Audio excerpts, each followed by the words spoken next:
The Monster of Florence, also known as Il Mostro di Firenze in Italian, refers to a serial killer active in Florence from 1968 to 1985, who killed 16 victims, primarily young couples seeking privacy in wooded areas during new moons.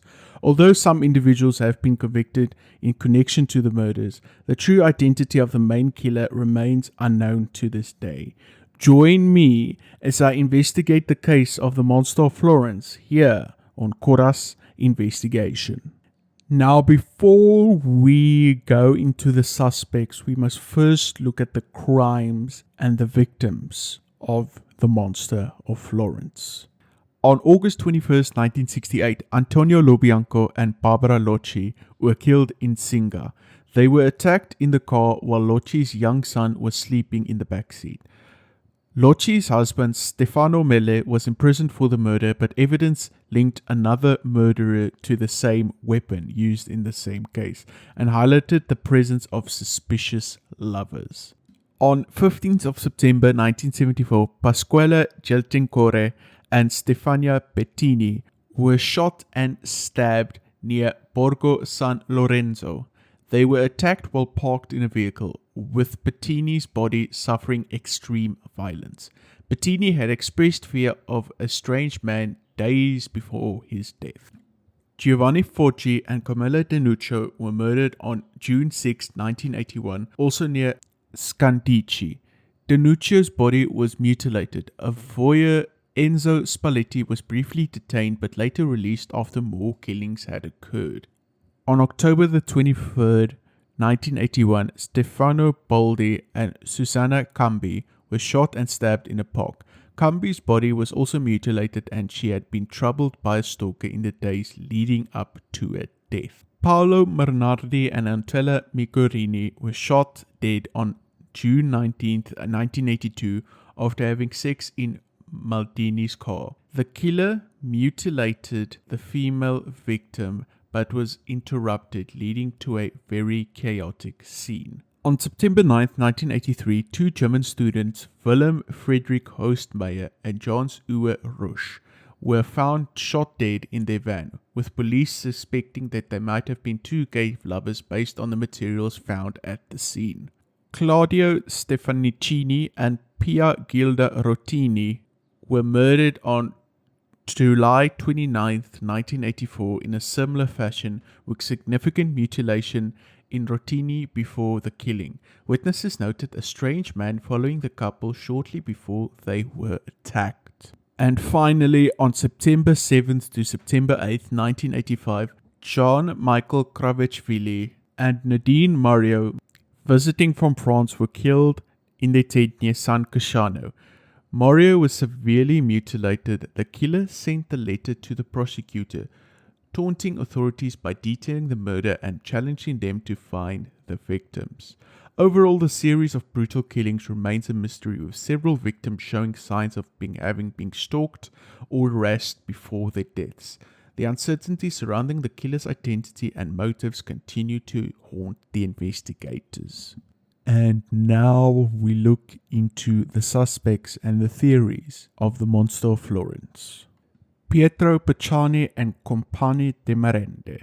The term Compagni de Merende, also known as lunch companions, arose during the investigation into the Monster of Florence case and refers to a group of men thought to be linked to Pietro Pacciani. These men, Mario Ianni and Giancarlo Lotti, were accused of taking part in the murders alongside Pacciani, making their involvement one of the most debated points in this investigation. Mario Vanni was a retired policeman and friend of Pacciani, known for his strange behavior. He was alleged to have helped lure victims and participated in the crimes. Giancarlo Lotti was a laborer with low education and mental health issues. He initially denied being involved but later admitted in his participation, saying he was pressured to do so.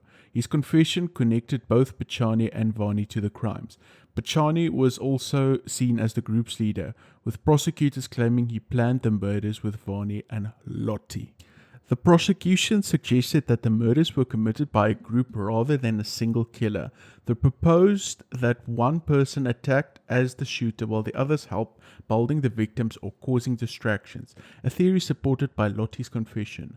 There were also allegations that the murders may have involved occult rituals, with a compagnie di merende supposing killing couples and harvest body parts for their rituals. The group's informal meals were thought to be planning sessions for their crimes.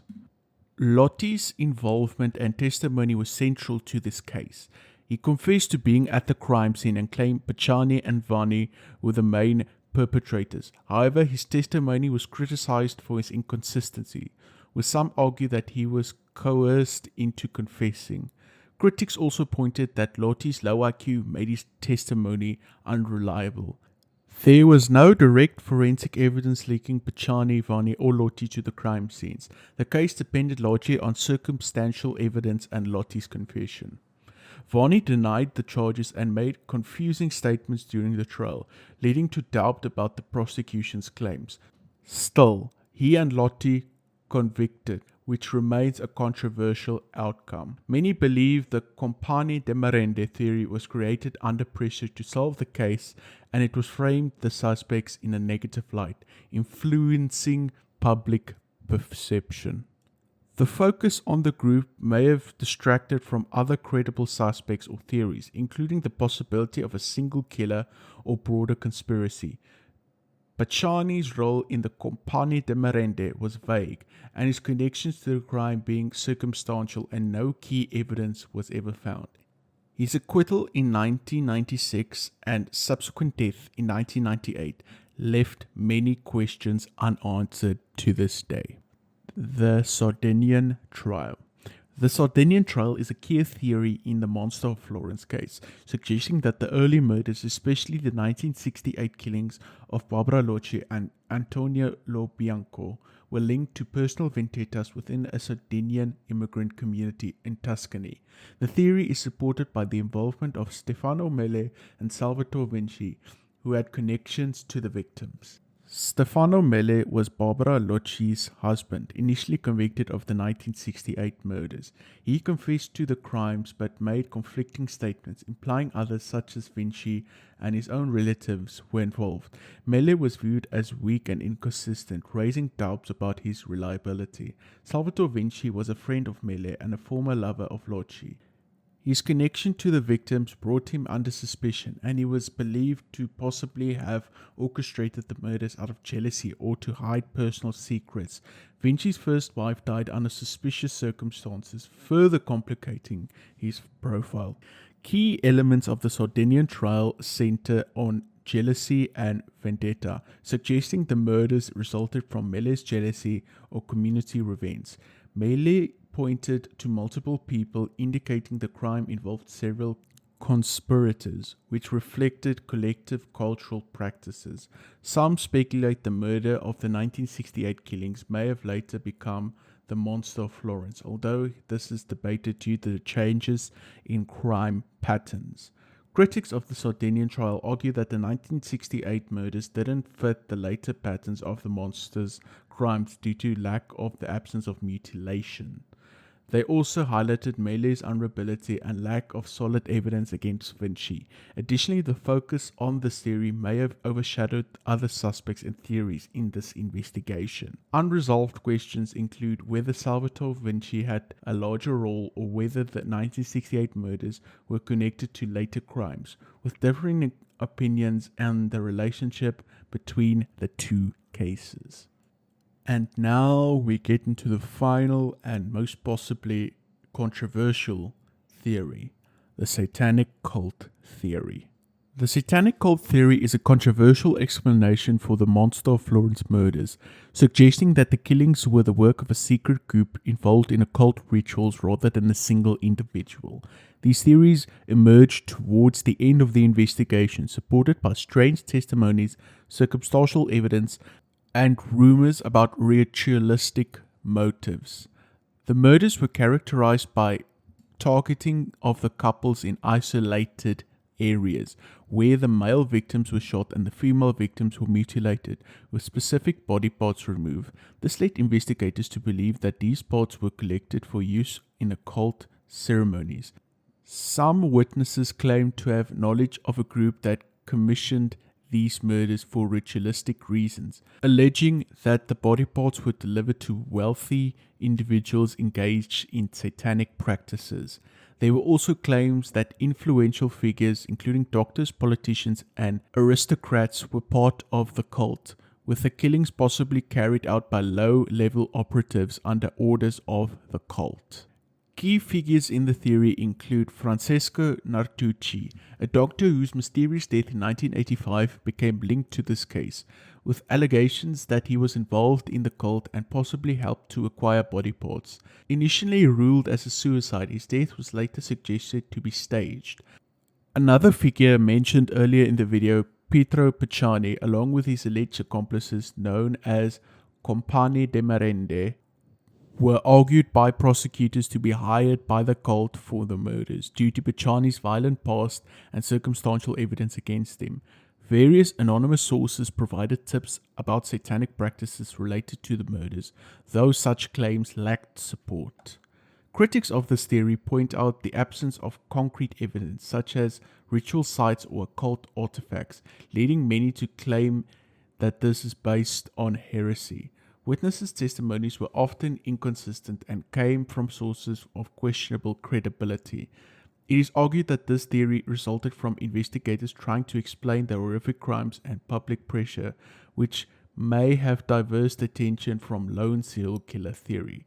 The sensationalist nature of the cult theory captured public interest but detracted from its credibility. The focus on the satanic cult theory led to significant diversion of investigative resources, which some believe obstructed the identification of the true killer or killers. This theory gained popularity in the media and overshadowed other, likely more realistic theories. The inquiry of Narducci's death in early 2000s revived interest in the cult theory, but ultimately did not provide definitive evidence. And so concludes the case of the Monster of Florence, a case which the victims were brutally murdered and the investigators were led into multiple rabbit holes which they did not know which one to solve. And unfortunately, I don't think this case will be solved very soon. But yeah, ladies and gentlemen, that is my first video of 2025. As I said, I'm going to make some of the shorts into videos. But yeah, thank you so much everybody for joining. Hope you guys enjoyed the first video of 2025.